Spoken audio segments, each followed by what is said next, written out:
요즘에 나오는 연필 대부분이 이제 연필이 있으면 이제 지우개랑 같이 나오죠. 요즘에 이제 그렇게 나오게 되는 건 이제 연필을 지우다 보면 잘못한 거 있으면 바로바로 지울 수 있게 그렇게 되어 있습니다. 그렇게 나오는 게 요즘은 당연한 것처럼 보이죠. 그렇지만 이렇게 연필하고 지우개가 하나로 이렇게 묶어서 나오게 된 게 무려 거의 100년 전에 되었습니다. 우리가 사용하는 이 지우개는요, 1770년에 영국의 과학자에 의해서 우연히 발견되었습니다. 그리고 우리가 오늘 알고 있는 이 개념에 이 연필심이 있으면 이 연필심이 부러지지 않게 나무를 이렇게 잘 감싸고 있는 그러한 개념은 1975년 프랑스 화가가 목탄으로 매일 그림을 그리는데 이게 자꾸 부러지니까 불편해서 무슨 방법이 없을까 했다 생각해낸 게 나무로 만든 이렇게 보호하는 방법을 이제 만들었죠. 그리고 그럼 1770년도에 지우개가 발견됐고 연필의 개념은 25년 지나서 1795년에 프랑스에서 났는데, 그럼 오늘날 이 연필의 개념, 지우개가 달려있는 이 연필의 개념은 어디서 나타났냐? 하나는 프랑스에서 났고 영국에서 났는데, 공교롭게도 이 두 개가 하나가 되기 위해서는 무려 100년의 시간이 걸렸습니다. 미국에서 필라델피아에서 일어났습니다. 이 가난한 이 하이만이라는 화가가, 이 사람이 건망증이 많았는지 매일같이 그림을 그리다 보면 실수가 있는데 지우개 찾느라고 하루가 다 가는 거예요. 어디 있는지 모르겠습니다. 그래서 연필에다가 지우개에다 끈도 묶어놓고 했는데 자꾸 끈이 끊어지면 또 없어지고 하니까 이 사람이 무슨 좋은 방법이 없을까 하다가 어느 날 화가들이 모자 쓰고 있지요. 거울에 비친 자기의 모습을 딱 보고서 연필에다가 지우개를 모자처럼 씌우면 되겠네, 이런 생각이 들었습니다. 무려 100년이 지나서 연필하고 지우개가 나오고 나서 하나를 합치면 좋겠다는 생각이 100년이 지나서, 그리고 나서 드디어 이제 얇은 양철로 테이프처럼 확 묶어놨죠. 이게 특허가 났고, 당시에 1867년에 이 특허를 15,000불에 팝니다. 그리고 조건 하나는 연필 한 자루가 팔릴 때마다 2%의 그 수익금을 이 사람에게 주기로 했고, 그렇게 해서 연필 팔아서 연필 회사 부자 되고, 이 사람 가난한 화가였지도 부자가 되었다고 합니다. 이처럼 우리 주위에 있는 사실 많은 발명품들이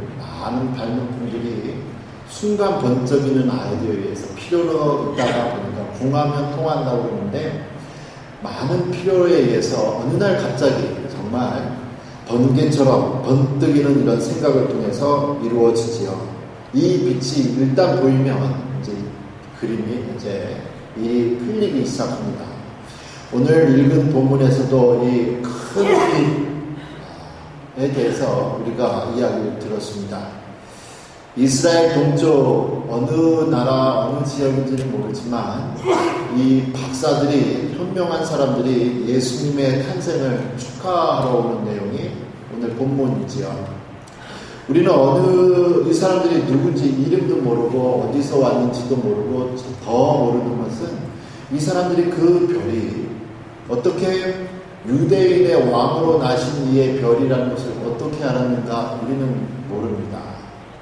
그냥 우리가 아는 것은 이 사람들이 헤롯 왕, 이스라엘의 당시에 왕으로 있었던 헤롯 대왕을 만날 정도로 어느 정도 격식이 갖춰져 있는 사람들이야. 그 정도만은 알지 아무것도 모르죠. 유대인의 왕으로 오신 이를 찾는 이 박사들의 방문에 성경을 보니까 온 예루살렘이 소동이 일어났다고 해요. 지금 왕이 있는데 지금 무슨 반란이 일어나나? 무슨 얘기인가? 소동이 일어났다고 하지요. 헤롯 대왕이 대제사장과 성경학자들을 불러서 묻습니다. 그리고 어디에서 이 왕이 태어날 것인가 묻는데, 단순히 헤롯 대왕이 학자들과 대제사장에게 이 유대인의 왕으로 태어나는 이 어린아이가 어딨냐 묻질 않지요. 성경에 보니까 4절에 그리스도가 어디서 나겠느냐라는 표현을 씁니다. 그리스도는 구세주이지요. 구세주입니다. 성경 구약 성경에서 말하는 이 인류의 구세주가 어디서 날 것이냐 묻는 걸 보아서 이 왕들도 이러한 그 동방의 박사들도 그리고 헤롯 대왕도 그리고 제사장도 성경학자들도 이 별이 가르치는 이 아이가 단순한 그냥 왕이 아니라 구세주다. 그리스도인 것을 알았습니다. 그러면 기뻐해야 될 일이죠. 인류의 구원자가 나타났다는데 기뻐해야 되는데 헤롯은 기뻐하지 않고 오히려 아이를 죽이려고 하지요. 이렇게 동방박사가 찾는 이 아이, 인류의 구세주로 오는 이 아이를 죽이려고 하는 이러한 모습을 보면서 사실 섬뜩합니다. 아니 어떻게 인류의 구세주로 온 것을 알고도 이 아이를 죽일 생각을 하냐. 아마도 자신들이 가지고 있는 어떠한 기득권을 내려놓기가 힘들어서 아니었을까 생각합니다. 자신들이 갖고 있는 이 권력을 즐기기 위해서는 이 구세주로 온 아이가 더 세력을 얻기 전에 빨리 죽여야 자기들이 계속 왕노릇하고 지도자로 어떠한 특권을 갖지 수 있기 때문에 죽여야 하지 않을까 이런 생각하고 있습니다. 그들은 예수를 그리스도로 알았지만 죽이려고 하는 이 두 마음, 예수를 찾아서 경배하겠다고 박사들에게 얘기하지만 속으로는 죽이려고 했다라는 이 8절의 모습 보면서 그들은 예수님을 찾았지만 예수님을 사랑하지 않았고 예수님을 원수로 생각을 했습니다. 우리가 올해도 한 해가 또 지나면서 2015년 성탄절을 지나가고 있습니다. 성탄절, 우리 아기 예수님이 하나님이 이 땅에 사람으로 되어 오신 날이죠. 예수님이 이 땅에 오신 이유는 평화를 주시려고 오셨습니다. 하지만 당시에 왕이 불안하고 온 예루살렘의 소동에 일으켰던 것처럼 예수님이 오셨다. 유대인의 왕이 오셨다. 구세주가 오셨다라는 소식은 모든 사람들이 다 환영할 소식이 아니었습니다. 우리 대한민국은 이제 일제의 강점기를 지냈기 때문에 일제가 제일 무서워하는 소식이 무엇이었겠어요? 연합군이 온대. 연합군이 승리하고 있대. 나는 이런 소식이었겠죠. 연합군이 온댄다. 제일 무서워하고 두려워했던 소식들. 그래서 연합군이 더 커지기 전에 빨리 가서 죽여야겠고 먼저 전쟁을 일으켜야 했습니다. 그래야 자기도 살 수 있기 때문이지요. 하지만 연합군이 온다는 소식에 누가 제일 좋아하겠어요? 그 나라 밑에 핍박받고 있던 사람들이었습니다. 자유를 가져다 준다는 이 소식, 기쁜 소식이었습니다. 그럼 오늘날 우리에게 예수 그리스도께서 오신다는 이 소식은 우리는 어떠한 반응을 보일 수 있는가? 우리 예수님 오신다. 내 마음을 오시겠다. 그럼 내가 지금까지 즐겼던 모든 것들, 내 마음으로 했던 모든 것들을 다 내려놓고 포기해야 하는데 정말 예수님이 내 마음에 오시는 것이 기쁜 일인가? 전에 같으면 화내고 싶을 때 화내고 짜증내고 싶을 때 짜증 냈었는데 이제는 예수님이 나의 인생의 주인이신데 주인 마음대로 이제 해야 되는데 이게 기쁜 일인가 그거죠. 그러나 예수님은 우리에게 자유를 주시려고 오셨습니다. 우리가 예수님께 순종할 때 우리에게 예수님이 자유를 주시지요. 기쁨을 주시려고 오셨습니다. 예수님께 순종함으로 내가 해야 되고 하고 싶은 것을 못하게 되지만 예수님께 순종함으로 예수님께서 더 큰 기쁨을 주시러 오셨다. 요한계시록 3장 20절은 말씀을 하고 있습니다. 볼지어다 내가 문 밖에 서서 두드리노니 누구든지 내 음성을 듣고 문을 열면 내가 그에게로 들어가 그와 더불어 먹고 그는 나와 더불어 먹으리라 말씀하신 것처럼 예수님이 우리 안에 오시면 우리가 더 기뻐할 수 있다라는 거죠.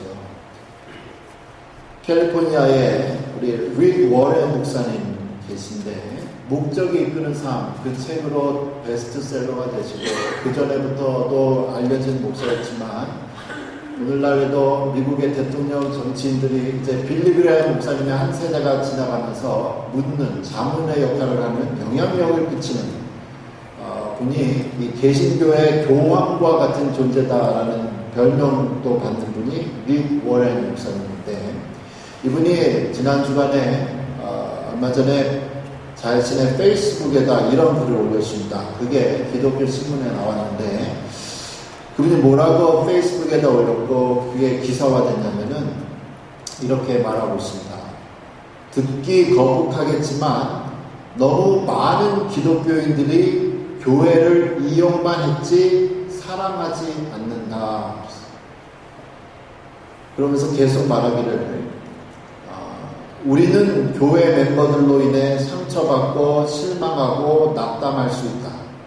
그러나 교회는 예수 그리스도의 신부이며 세상의 희망이고 하나님이 그의 계획을 실행하시는 방주이다.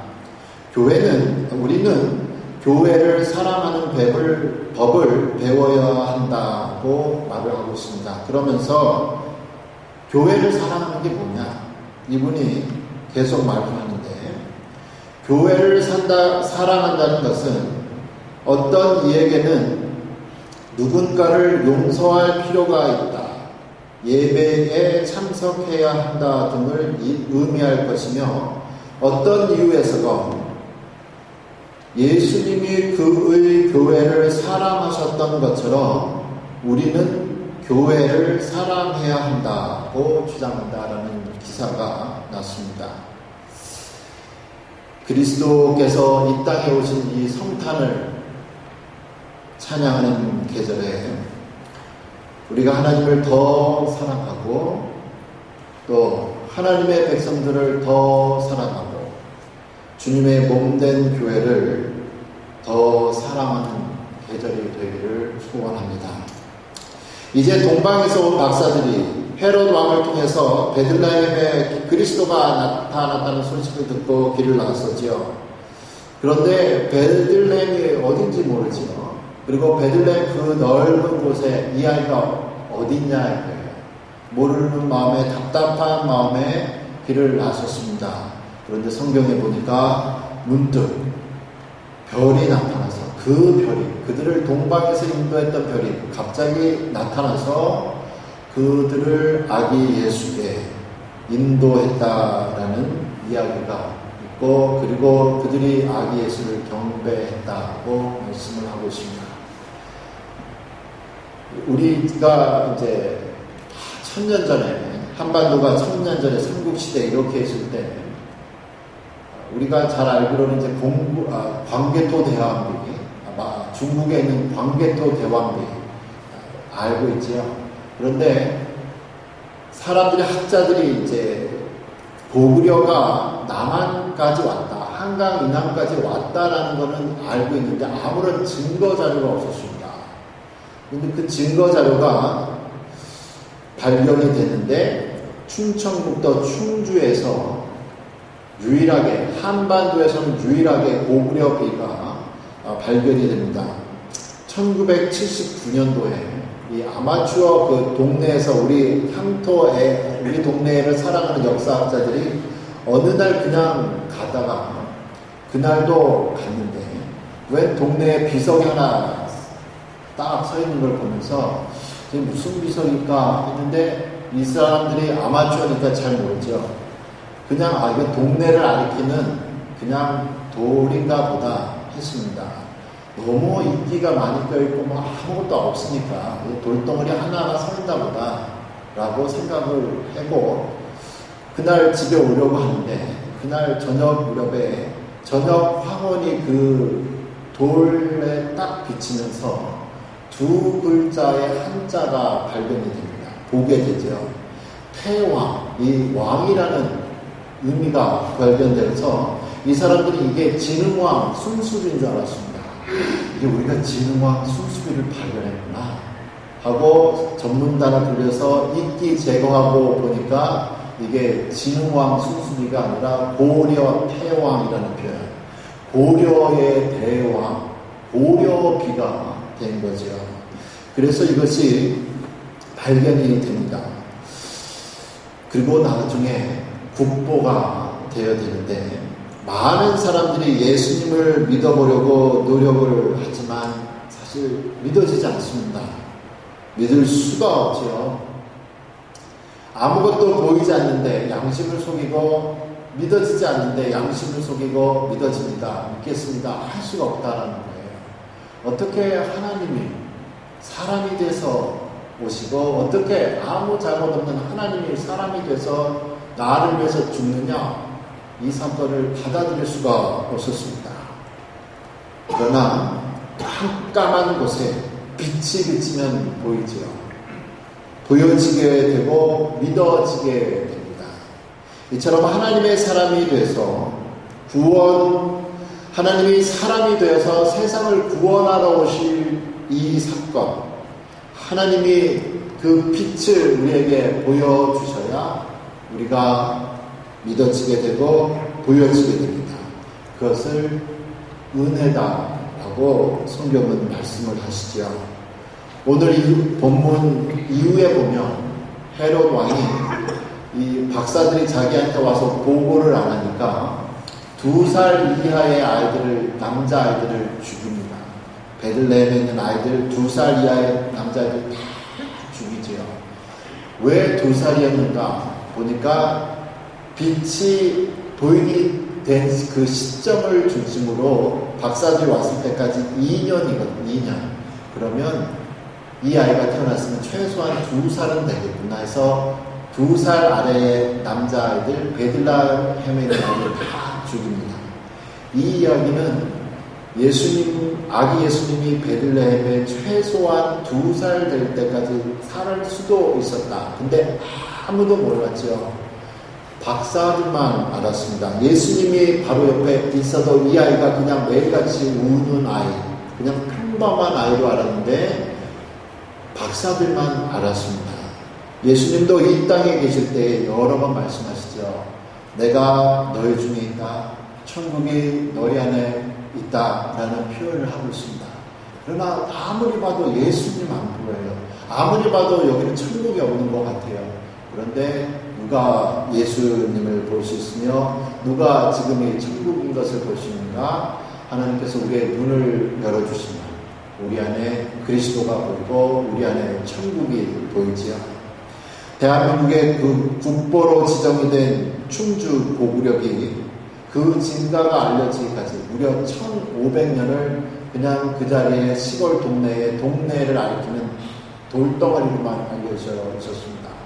그러나 빛이 보였고 두 글자가 보이고 전문 발굴단이 와서 확인해 보니까 이게 그냥 보통 돌이 아니라 대한민국 한반도에 하나밖에 발견되지 않는 국보가 되어 있는 것처럼 우리의 주변에 있는 사람들, 그냥 평범한 사람들처럼 보일 수 있습니다. 그러나 하나님이 우리의 눈을 열어주시면 그 안에 있는 그리스도가 보이게 됩니다. 그가 그리스도, 거룩한 백성으로 보이게 되고 교회가 그냥 사람들, 문제 많은 사람들로만 보였나? 그러한 교회가 그리스도가 계시기 때문에 귀하게 그에게 보이게 되지요. 성경은 우리를 가르쳐서 깨질 수밖에 없는 연약한 질그릇이라고 말을 하고 있습니다. 그러나 그 질그릇 안에 그리스도가 있습니다. 그리스도가 있으므로 그들이 귀하다고 말씀을 하지요. 우리도 생각해보면 나 이거 왜 이러나?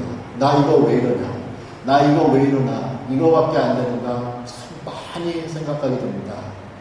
제가 그랬는데 새벽 예배 올 때 추워가지고요. 새벽에 추워서 장갑을 끼고 나왔어요. 가죽 장갑 양쪽에 따뜻하게 끼고 왔습니다. 아내는 옆에 있고 파킹장에 닦였는데 나와야 되니까 장갑을 한 짝을 벗었어요. 근데 순간 왜 장갑이 한 짝밖에 없지? 장갑이 왜 한 짝밖에 없는 거예요? 저 아내는 밖에 나겠고 제가 차 실내도 켜고 도대체 이게 어디로 떨어진 거야? 차를 뒤지는데 제가 그 장갑을 왼쪽에 꽉 쥐고 있는데 그 한 장갑이 왼쪽에는 장갑을 끼고 있고 그 낀 장갑으로 제가 오른쪽 장갑을 꽉 쥐고 있으면서 도대체 나는 왜 이럴까? 장갑을 끼고 있으면서도 이 장갑 도대체 어디 있는 거야? 정말 머리 아팠습니다. 그날 아침에. 그래서 너무 날씨 뜨거워서 몸이 뜨거워졌습니다. 우리가 가끔은 우리 왜 이러냐? 우리 왜 이러냐? 나 이러고도 정말 내 안에 그리스도가 있나? 이런 마음 많이 들지요. 그래도 성령은 말씀합니다. 그리스도가 있다. 그리스도가 우리 안에 있기 때문에 우리는 귀하다. 그래서 교회가 귀하다. 우리는 연약하지만 보물이신 그리스도, 그 그리스도가 보이는 하나님께서 우리의 눈을 열어주셔서 쟤 왜 저래? 이러한 그 사람 안에 있는 그리스도를 보아서 귀한 사람, 나도 귀하고 우리 모두 다 그리스도를 발견하는 귀한 은혜가 있기를 소원합니다. 함께 기도합니다. 살아계신 우리 하나님 아버지, 날마다 은혜의 은혜를 평강의 평강을 더하여 주시고 우리에게 은혜의 은혜를 더하여 주옵소서. 눈에 보이지 아니하는 내 안에 있는 그리스도, 우리의 눈에 보이지 아니하는 이웃 옆에 있는 다른 성도 안에 있는 그리스도를 볼 수 있도록 눈을 열어 주시옵소서. 빛을 보여 주셔서 우리가 귀한 사람이다, 우리 이웃이 귀한 그리스도인 것을 알아 서로 사랑하며 존경하는 귀한 성탄, 하나님 평화의 성탄 되도록 복의 복을 더하여 주옵소서. 귀하신 예수님 이름으로 기도합니다. 네, 교회 앞에 광고 말씀 드립니다. 다음 주일은 우리 성탄절 예배로 우리 자녀들과 함께 드립니다.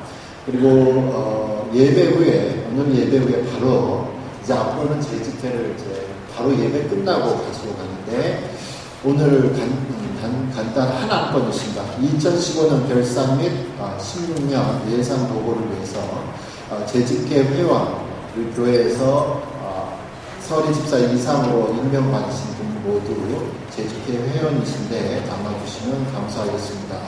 24일 그리고 24일 그리고 30일에 성탄 2부 성부영신 예배 있고요. 저희들이 지난 2주 금요일 계속 기도회를 가졌는데 새해를 맞아서 우리 기도회 이번 주 금요일에 있습니다. 수요일 성경 공부 또 남자 성경 공부 교재 주문 받습니다. 오늘까지 지난 7주 우리가 성경 공부 마치고 나온 5주 성경 공부 1월 한 달에 있습니다. 1월 3일인데 부터 나오고요. 아침 9시 45분에서 10시 30분까지 있습니다. 오늘 감사구역에서 식사 준비해 주셨습니다. 감사구역 구역 송년 모임이 오늘 5시에 노영수 집사님 서 있습니다. 함께 일어나셔서 찬송가 104장 그리고 식사 기도고 축도로 마치겠습니다. 104장.